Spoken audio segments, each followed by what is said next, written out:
Bugün çizlak hürmetlik vatandaş 2021 yıl 9. ayının 25. günü. Şembe vatandaşım. Emdeki mavzumundaq.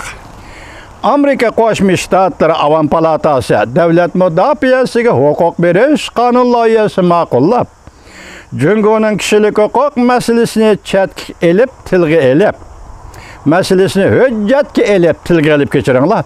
Tayvan bilan mudofaa hamkorligini kuchaytirishni qaror qildi. Mavzuli xabar 9 ayning 24-kuni Amerika ovozining Xitoy tili programmasi e'lon qilindi. Xabar bunday boshlandi.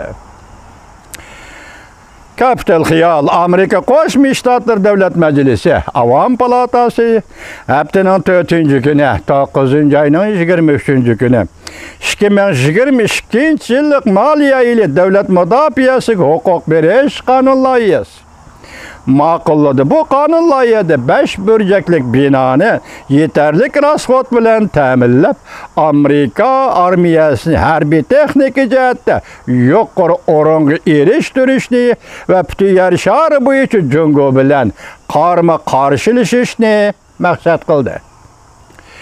Qonun loyihasi yana bir tuzitish loyihasini o'z ichiga olib, Jungoning Uyg'uristonda, ya'ni Shinjongda irq yo'qotish jinoyati sodir qilganligi e'tirof qilindi va bekitildi, belgilandi. Davlat Majlisi Avam palatasining ma'qulligi topshirilgan qonun loyihasida muqimlashtirildi. Hamda Amerika Qo'shma Shtatlarining olimpik mayirlariga Jungoning kishilik huquq masalasi to'g'risida doklad berishni loyiq topildi.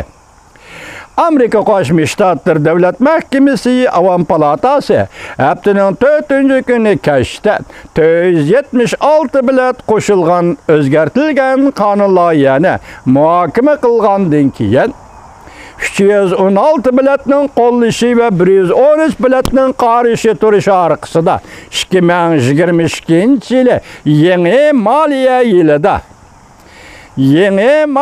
yilida davlat mudofaasiga huquq berish qonun loyihasini davlat mudofaasiga pul ajratish qonun loyihasi ma'qulladi. 38 nafar Demokratlar partiyasi mansublari ve 75 nafar Cumhuriyetçiler Partisi mensuplari bu qonun loyihaga qarshi bilet tashladi. Avam palatasi Harbiy ishlar komitetining raisi Adam Smith qonun loyiha ma'qullangandan keyin birinchi vaqtda fikr bayon qilib, Davlat Majlisida ishga partiya a'zolarining hamkorlashganligini madiladi. Demokratlar Partisi mensubu Avam palata a'zosi Adam Smith bayonotida mundaq ko'rsatdi. Biz o'zaro ixtiloflarimizga ko'ngil bo'lib o'ltirmaymiz. Biz har yili davlat mudofaa rasxodi qonun loyihasi ma'qullab, Davlat Majlisi asosi qonunda belgilangan majburiyatlarni ado qilib, o'rtaq mudofaamizni manba bilan ta'minlaymiz. Kechiringlar. 2022 yillik moliya yilida davlat mudofaasiga huquq berish qonun loyihasi bizning dunyoning har qaysi joylaridagi hamkorlik munosabatlarimizni, ittifoqdoshlik munosabatlarimizni markazlashtirib, cho'nqurlashtirib, kengayishni bo'libmi Tinch okean tahdidi tashabbusi jihatda endi Tinch okeani rayoniga e'tibor berishni o'z ichiga oladi deb ko'rsatdi Adam Smith. Avam palata a'zosi Adam Smith.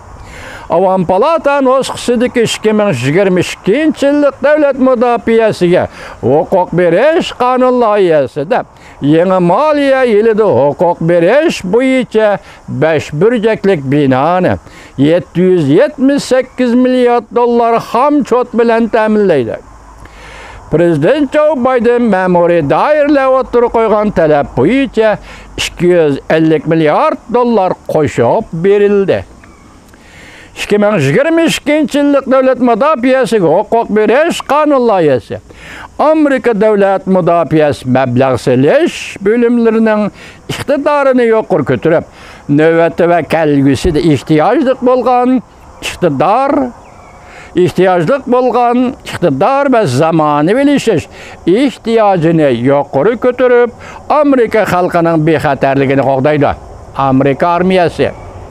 Yeni maliye ile hamçot jukumluk virus ahvalını oylaşkandan başka bu kanun layihənin bir qancha modelleri endi Tinch okean rayonida Jungo'nun xiristlərə berib çetildi. Devamını anlaysınız vatandaş.